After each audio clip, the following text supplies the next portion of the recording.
Hello friends, मैं विनय निर्भीक। Friends, आपका एक बार फिर से हमारे चैनल पर स्वागत है।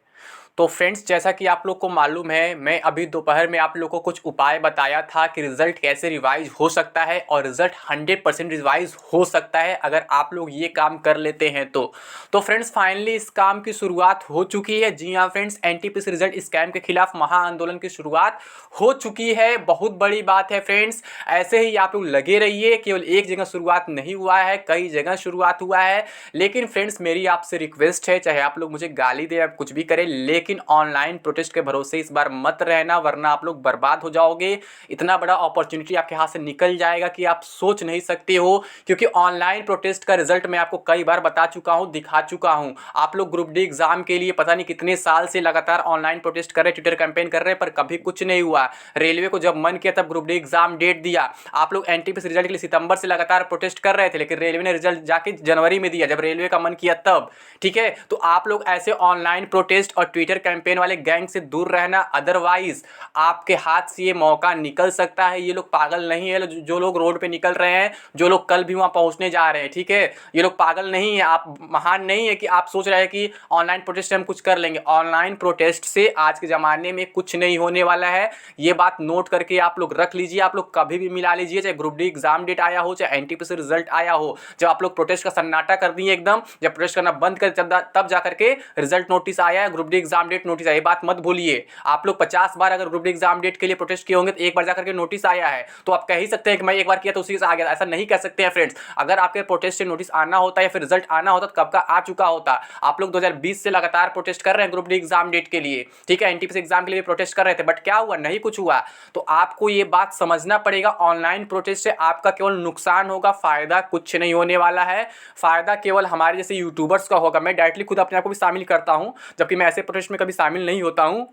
मैं कभी इनको सपोर्ट भी नहीं करता हूं। क्यों? क्योंकि मैं जानता हूं ये गलत काम है। इससे केवल यूट्यूबर्स अपना फेम बढ़ाते हैं, बाकी कुछ नहीं होता है। अपने ट्विटर पे फॉलोअर बढ़वाते हैं, बाकी कुछ नहीं होता इससे। फ्रेंड्स, ऑनलाइन प्रोटेस्ट का रिजल्ट आज तक मैं नहीं देखा कि कभी कुछ मिला हो। आप लोग भी मुझे याद दिला दो अगर ऐसा कभी कुछ हुआ हो तो। ठीक है, एक बार क्या हुआ था, 7th फेज नोटिस आया था, तो उससे पहले लगातार कई दिन कैंपेन चला था, मतलब अलग अलग डेट पे। तो उस दिन अचानक उसी दिन आगे जिस दिन कैंपेन हो, तो उसे आप जोड़ नहीं सकते। उसी कैंपेन की वजह से वो नोटिस आया था। वो नोटिस पहले से आना था, क्योंकि मैं आपको पहले ही बताया था कि आपका एग्जाम होने जा रहा है, नोटिस आज शाम तक आ जाएगा। उसमें कैंपेन का जरा सा भी असर नहीं था, क्योंकि सब कोई जानता था उस टाइम कोविड डाउन हो गया था, तो एग्जाम होना ही होना था 7th फेज का। इसलिए फ्रेंड्स, प्लीज मेरा आपसे रिक्वेस्ट है कि अब आप लोग ऑनलाइन ट्विटर कैंपेन के भरोसे ना रहें और आप लोग फील्ड में निकलें।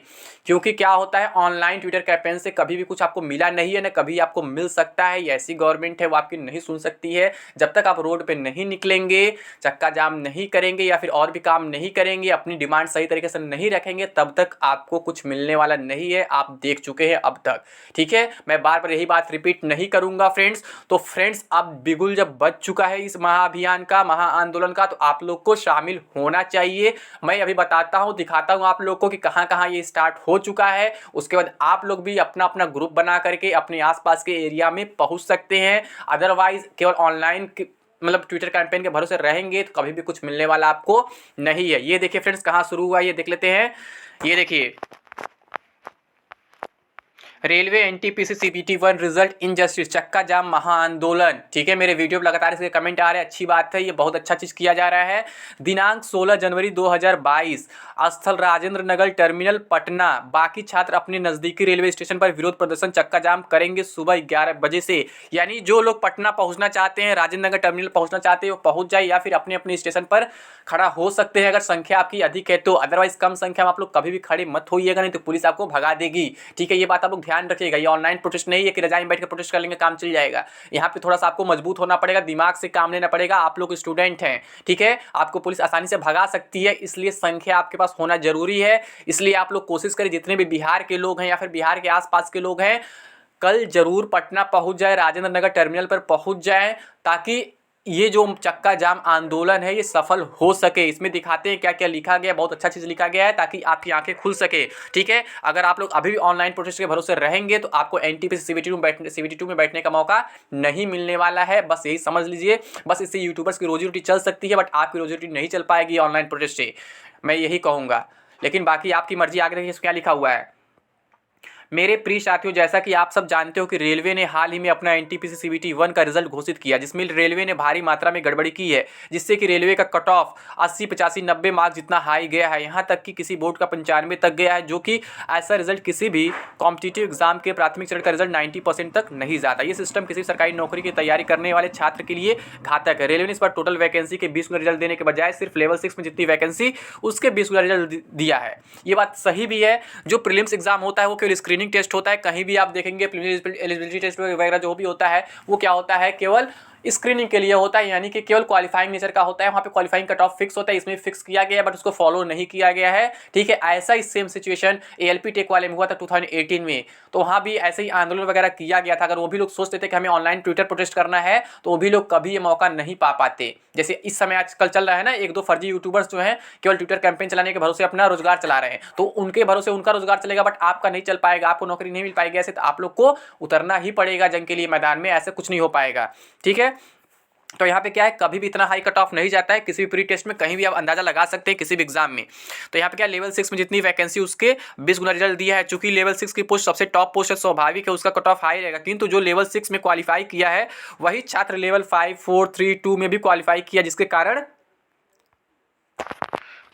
एक्चुअली में सिर्फ रेलवे ने होशियारी करते हुए मोटा मोटी 2.75 लाख छात्र को ही 5 बार सभी लेवल में क्वालिफाई किया है। अब जो छात्र लेवल 6 में क्वालिफाई हुआ है वो लेवल 5, 4, 3, 2 सभी लेवल की परीक्षा तो देगा ही, पर उसे नौकरी तो एक ही पोस्ट पर मिलेगा, यानी बाकी के लेवल की पोस्ट खाली रहेंगी। बिल्कुल सही बात है फ्रेंड्स। यहाँ पे जब एक ही बंदे को हर जगह क्वालिफाई कराया जा रहा है तो किसी एक पोस्ट पर तो नौकरी लेगा, वो सभी पे तो नौकरी लेगा नहीं, तो बाकी पोस्ट खाली जाएंगे, तो उन्हें कौन ज्वाइन करेगा, मुझे नहीं समझ में आ रहा है। इसलिए तो पोस्ट प्रेफरेंस लिया जाता है कि टॉपर छात्र किसी एक ही लेवल की पोस्ट पर नौकरी लेगा, ऐसा तो है नहीं कि वो सभी लेवल की नौकरी लेगा। इसीलिए आप देख सकते हैं कि रेलवे 2018 में एएलपी टेक्नीशियन की वैकेंसी में भी देख सकते हैं एक ही छात्र एक एएलपी में भी सेलेक्ट हुआ था, साथ ही टेक्नीशियन कई सारी कैटेगरी में सेलेक्ट हुआ था, यानी कि एक ही छात्र एएलपी के साथ साथ टेक्नीशियन की कई सारी पोस्ट पर सेलेक्ट हुआ था। सीबीटी 1 में उसके पोस्ट ऑफ प्रेफरेंस के हिसाब से पर उसका रोल नंबर एक भी बार दिया था क्वालिफाई पीडीएफ में, किंतु एनटीपी सीबीटी 1 के रिजल्ट में एक ही रोल नंबर को 5 बार हर लेवल में दिया गया। जैसे यहाँ कहा जा रहा है फ्रेंड्स, एएलपी टेक में भी ऐसा ही हुआ था, एक ही लड़का कई जगह क्वालिफाई किया था बट उसका रोल नंबर केवल एक बार दिया गया था, क्योंकि जो सीबीटी 1 रिजल्ट होता है कंबाइंड रिजल्ट हमेशा आता है, उसमें पोस्ट वाइज रिजल्ट नहीं आता है, लेवल वाइज रिजल्ट नहीं आता है।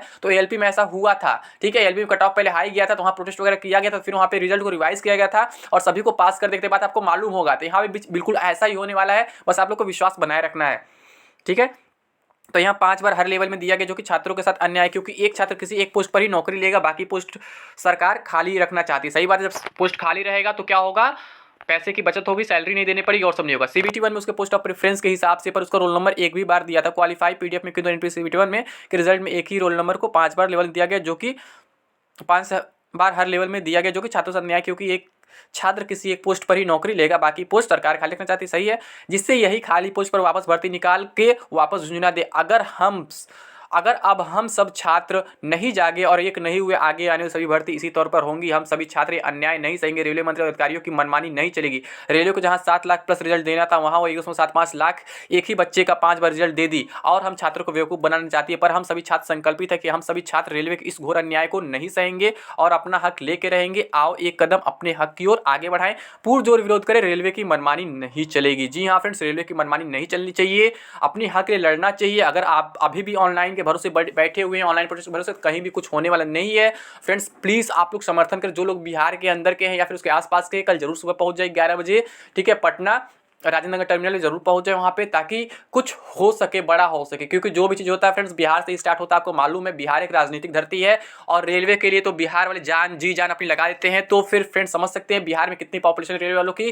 तो अगर बिहार से आप शुरुआत करते हैं तो बहुत बड़ा इसका इफेक्ट पड़ सकता है। तो आप लोग को सपोर्ट करना चाहिए, कम से कम 1000-2000 लोग को तो पहुँचना ही चाहिए बिल्कुल। ठीक है, और ट्रैक छोड़ के हटना नहीं चाहिए जब तक कि आपकी बातें न मान ली जाए। पिछले एएलपी टेक में भी ऐसा ही हुआ था, लगातार ट्रैक जाम किया गया, फिर बातें मान ली गई। लेकिन अगर अभी भी आप रजाई में बैठ के ऑनलाइन प्रोटेस्ट करने की सोच रहे हैं तो फिर आप भूल जाइए कि आपको सीबीटी 2 में बैठने का मौका मिलने वाला है। तो आपको मौका कभी नहीं मिल पाएगा। बस यही मैं आपसे कहूँगा फ्रेंड्स, अगर आप रिजल्ट रिवाइज कराना चाहते हैं रियल में तो आपको घर से बाहर निकलना ही पड़ेगा, अदरवाइज आप भूल जाइए सीबीटी 2 में आपको मौका मिलने वाला है। तो आंदोलन की शुरुआत हो चुकी है फ्रेंड्स, इसमें आप लोग पार्टिसिपेट जरूर करें, अदरवाइज आप इस नौकरी से हाथ धो तो बैठे ही हैं, हो सकता है जो मौका मिलने वाला है वो भी छूट जाए आपसे। तो मैं आपसे यही कहूँगा, एक बार ज़रूर फ्रेंड्स प्लीज़ प्लीज़ प्लीज़ घर से बाहर निकलिए और अपनी लड़ाई में खुद शामिल होइए, दूसरे के भरोसे मत बैठिए। ठीक है फ्रेंड्स, तो उम्मीद करता हूँ ये बात समझ में आ गई होगी। तो अभी के लिए बस इतना ही।